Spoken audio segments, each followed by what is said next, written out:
আজকে একটি তথ্য দেখলাম যে আমাদের দেশসেরা কোচ সালাউদ্দিন স্যার যিনি কিনা ব্যর্থতার দায় নিয়ে তিনি পদত্যাগপত্র জমা দিয়েছিল বিসিবিতে।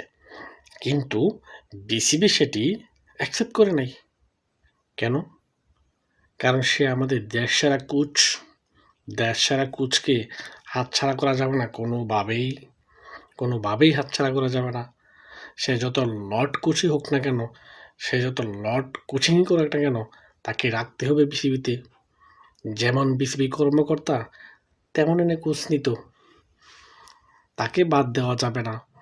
বিসিবির ইচ্ছা তাকেই কন্টিনিউ করবে, যতই তার শিষ্য জাকের আলী, শামীম লর্ডেরা থাকুক না কেন, তাদের কোচ তাকেই লাগবে। তাই আমাদের এই lord coach Salauddin sir continue করবেন অ্যাসিস্ট্যান্ট কোচ হিসেবে বাংলাদেশ ক্রিকেট টিমে। বিষয়টা আপনারা কীভাবে দেখছেন?